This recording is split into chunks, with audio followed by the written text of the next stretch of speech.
Assalamualaikum warahmatullahi wabarakatuh.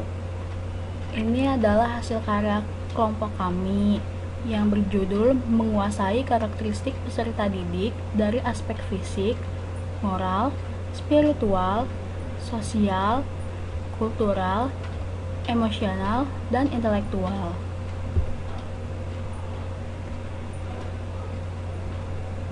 Yang pertama, karakteristik peserta didik. Definisinya, karakteristik siswa adalah aspek-aspek atau kualitas perseorangan siswa yang terdiri dari minat, sikap, motivasi belajar, gaya belajar, kemampuan berpikir, dan kemampuan awal yang dimiliki. Mengapa? Proses pembelajaran dalam rutinitas sehari-hari tidak bisa terlepas dari interaksi yang berlangsung antara pendidik dan siswa. Pada dasarnya, siswa mempunyai karakteristik yang berbeda-beda. Pengetahuan pendidik akan karakteristik siswa nantinya bisa membantu dalam mengarahkan dan memberi penjelasan yang berujung pada pemahaman optimal dari para siswa secara merata atau menyeluruh. Bagaimana? Nah, di sini guru dapat memahami karakteristik peserta didik dapat dilihat dari beberapa aspek. Yang pertama, aspek fisik. Kedua, aspek intelektual. Ketiga, aspek sosial emosional. Keempat, aspek moral. Kelima, aspek spiritual. Yang terakhir, aspek sosial budaya. Selanjutnya, teori pendukung. Viase menyatakan bahwa perkembangan kognitif bukan hanya hasil kematangan organisme, bukan pula pengaruh lingkungan semata, melainkan hasil interaksi di antara keduanya. Menurut Viase, perkembangan kognitif mempunyai 4 aspek. Yang pertama, kematangan sebagai hasil perkembangan susunan saraf, pengalaman, yaitu hubungan timbal balik antara organisme, interaksi sosial, yaitu pengaruh-pengaruh yang diperoleh dalam hubungannya dengan lingkungan sosial, dan ekuilibrasi, yaitu adanya kemampuan atau sistem mengatur dalam diri organisme agar dia selalu mampu mempertahankan keseimbangan dan penyesuaian diri terhadap lingkungannya. Selanjutnya ada potensi peserta didik. Definisi. Pada dasarnya, setiap peserta didik memiliki potensi diri dan kemampuan yang berbeda. Setiap peserta didik adalah pribadi yang unik. Setiap peserta didik memiliki kecenderungan berbeda dalam tingkatan usia, dan setiap peserta didik memiliki kemauan dan semangat atau dorongan yang berbeda. Mengapa? Potensi peserta didik dapat dikembangkan sejak dini, karena kesuksesan terbentuk karena adanya potensi-potensi yang ada dalam diri seseorang. Potensi tersebut sudah terbentuk dalam diri peserta didik. Dengan mengembangkan potensi, dapat menjadikan seseorang meraih kesuksesan dan akan menghasilkan karya-karya yang berkualitas. Bagaimana? Yang pertama, cara mengetahui potensi diri, yaitu mengenali siapa diri Anda, mengenali kesukaan dan kebiasaan serta kebisaan diri, mencoba hal baru sampai akhir kemampuan, cari tahu kelebihan dan kekurangan diri, minta masukan dan saran orang lain tentang Anda, kemudian pelajari dan pahami makna atau maksudnya. Yang kedua, peran guru dalam mengembangkan potensi peserta didik. Yang pertama, mengenali potensi peserta didik dengan melakukan pendekatan dari cara belajar. 2. Menumbuhkan kepercayaan diri siswa. 3. Memberikan dukungan dan dorongan kepada siswa. 4. Jangan meremehkan kemampuan siswa. 5. Memberikan kesempatan kepada siswa untuk mengembangkan sesuai dengan pemahaman siswa. 6. Memberikan penghargaan dan penghormatan kepada setiap pilihan, cita-cita, atau keinginan dan apapun yang telah dilakukan siswa dan itu dianggap baik. 7. Jalin hubungan yang kondusif, nyaman, dan aman. 8. Mengajarkan siswa memiliki komitmen dan keyakinan akan kemampuan apa yang dia miliki. Teori pendukung. Menurut Piaget, sejak lahir, peserta didik mengalami tahap-tahap perkembangan kognitif. Setiap tahapan perkembangan kognitif tersebut mempunyai karakteristik yang berbeda. Tahap-tahap perkembangan peserta didik yaitu usia sampai 5 tahun, usia 6 sampai 12 tahun, usia 13 sampai 15 tahun. Howard Gardner menegaskan bahwa skala kecerdasan yang selama ini dipakai ternyata memiliki banyak keterbatasan sehingga kurang dapat meramalkan kinerja sukses untuk masa depan seseorang.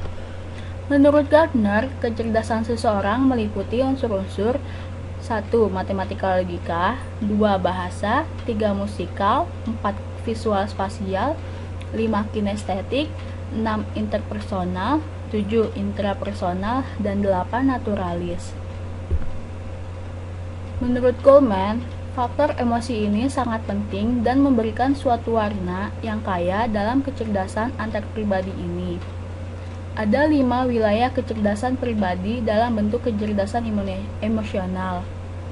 5 wilayah tersebut yaitu kemampuan mengenali emosi diri, kemampuan mengelola emosi, kemampuan memotivasi diri, kemampuan mengenali emosi diri orang lain, dan kemampuan membina hubungan. Ketiga, bekal ajar awal peserta didik. Definisi, bekal ajar awal peserta didik adalah kondisi awal yang sudah dimiliki siswa sebelumnya, meliputi jasmani dan rohani. Mengapa? Seorang guru harus dapat mengetahui serta memahami bekal ajar awal peserta didik. Pemahaman terhadap peserta didik merupakan salah satu kompetensi pedagogik yang harus dimiliki guru. Sedikitnya, terdapat 4 hal yang harus dipahami guru dari peserta didiknya, yaitu tingkat kecerdasan, kreativitas, kondisi fisik, dan perkembangan kognitif. Di sini terdapat 4 hal yang harus dipahami guru dari peserta didik. Yang pertama, tingkatan kecerdasan. Nah, dengan tes semacam inilah usia kecerdasan seseorang diukur atau ditentukan. Dari tes itu ternyata tidak tentu bahwa usia kecerdasan tidak sama dengan usia sebenarnya. Sehingga dengan demikian kita dapat melihat adanya perbedaan IQ pada setiap orang atau anak. Selanjutnya ada kreativitas. Kreativitas bisa dikembangkan dengan penciptaan proses pembelajaran yang memungkinkan peserta didik mengembangkan kreativitasnya. Secara umum, guru diharapkan menciptakan kondisi yang baik yang memungkinkan setiap peserta didik dapat mengembangkan kreativitasnya. Antara lain dengan teknik kerja kelompok kecil, penugasan, dan mensponsori pelaksanaan proyek. Anak yang kreatif belum tentu pandai, dan sebaliknya. Proses pembelajaran pada hakikatnya untuk mengembangkan aktivitas dan kreativitas peserta didik melalui berbagai interaksi dan pengalaman belajar. Namun, dalam pelaksanaannya, seringkali kita tidak sadar bahwa banyak kegiatan pembelajaran yang dilaksanakan justru menghambat aktivitas dan kreativitas peserta didik. Hal ini dapat dilihat dalam proses belajar mengajar di kelas, yang pada umumnya lebih menekankan pada aspek kognitif. Gibbs dalam Mulyasa, berdasarkan penelitiannya menyimpulkan bahwa kreativitas dapat dikembangkan dengan memberi kepercayaan, komunikasi yang bebas, pengarahan diri, dan pengawasan yang tidak terlalu ketat. Selanjutnya ada kondisi fisik. Ornstein dan Levin dalam Mulyasa membuat pernyataan sebagai berikut. Orang yang mengalami hambatan, bagaimanapun hebatnya, ketidakmampuan mereka harus diberikan kebebasan dan pendidikan yang cocok. Penilaian terhadap mereka harus adil dan menyeluruh. Orang tua atau wali mereka harus adil dan boleh memprotes keputusan yang dibuat kepala sekolah. Rencana pendidikan individual yang meliputi pendidikan jangka panjang, jangka pendek harus diberikan, dan meninjau kembali tujuan dan metode yang dipilih. Layanan pendidikan diberikan dalam lingkungan yang terbatas untuk memberikan layanan yang tepat. Lalu ada pengembangan kognitif. Yang pertama menurut Viase. Di sini ada tahap sensori motor, tahap praoperasional, tahap operasional, dan tahap formal. Selanjutnya ada karakteristik individu. Yang pertama ada kelompok normal, kelompok sedang, dan kelompok tinggi. Selanjutnya ada teori pendukung. Yang pertama skala pengukur kecerdasan dari Alfred Binet, kedua pengembangan kreativitas dari Gibbs, tiga kondisi fisik dari Ornstein dan Levin, dan empat jenjang kognitif dari Jean Viase.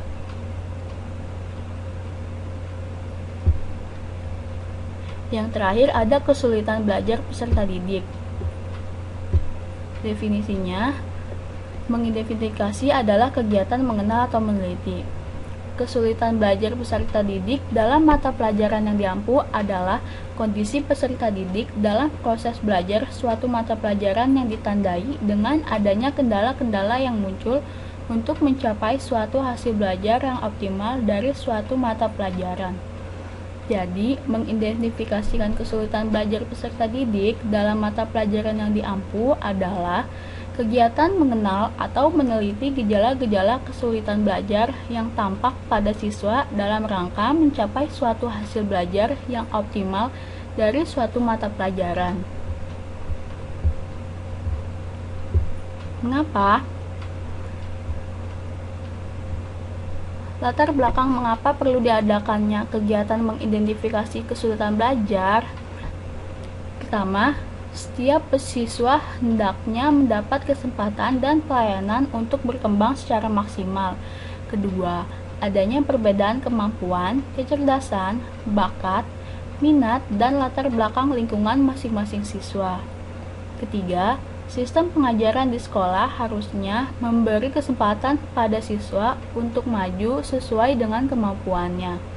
Dan yang keempat, untuk menghadapi permasalahan yang dihadapi oleh siswa, hendaknya guru beserta BP lebih intensif dalam menangani siswa dengan menambah pengetahuan, sikap yang terbuka, dan mengasah keterampilan dalam mengidentifikasi kesulitan belajar siswa. Selanjutnya ada bagaimana. Di sini ada tahap-tahap mengidentifikasi kesulitan belajar peserta didik.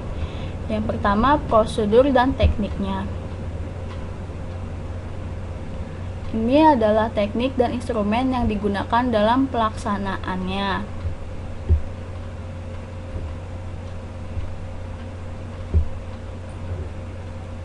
Di sini yang kedua ada faktor penyebab. Menurut Lore, ada tiga macam yang mempengaruhi proses belajar mengajar, yaitu stimulus atau learning variable, yang mencakup learning experience variable. Di antaranya ada method variable dan task variable. Yang kedua ada environmental variable. Selanjutnya ada organismic variable. Yang pertama, characteristic of learn, mediating process, dan response variable yang terdiri dari tujuan-tujuan kognitif, tujuan-tujuan afektif, dan tujuan-tujuan pola bertindak. Selanjutnya ada kriteria siswa dalam kesulitan belajar. Di sini ada tujuan pendidikan, kedudukan dalam kelompok, perbandingan antara potensi dan prestasi, dan kepribadian. Selanjutnya ada langkah mengidentifikasi dan belajar siswa melalui analisis perilaku. Yang pertama, satu, cepat lambatnya menyelesaikan tugas. 2. Ketekunan dan kehadiran dalam mengikuti pelajaran yang mengalami kesulitan belajar. 3. Partisipasi dalam mengerjakan tugas kelompok. 4. Kemampuan kerjasama dan penyesuaian sosial. Kedua, Mengenali kesulitan belajar siswa melalui analisis prestasi belajar. Langkah-langkahnya yaitu menetapkan angka minimal sebagai batas lulus, membandingkan nilai setiap siswa dengan nilai batas lulus yang telah ditetapkan, mencatat atau mengidentifikasi siswa yang memperoleh nilai di bawah nilai batas lulus sebagai siswa yang mengalami kesulitan belajar. Menentukan prioritas utama. Adapun cara-cara yang ditempuh yaitu mencari atau menghitung nilai rata-rata atau kelompok, menandai siswa yang nilai prestasinya di bawah rata-rata prestasi kelas, dan menentukan prioritas bantuan.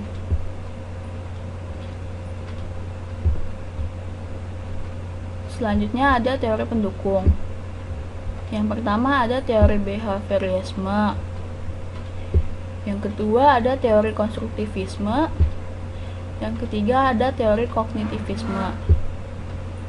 Ini adalah sumber-sumber rujukan yang diperoleh. Ini adalah sumber-sumber rujukan hasil karya kami. Informasi lebih lanjut bisa menghubungi email kami yang telah tertera. Sekian presentasi dari kami. Wassalamualaikum warahmatullahi wabarakatuh.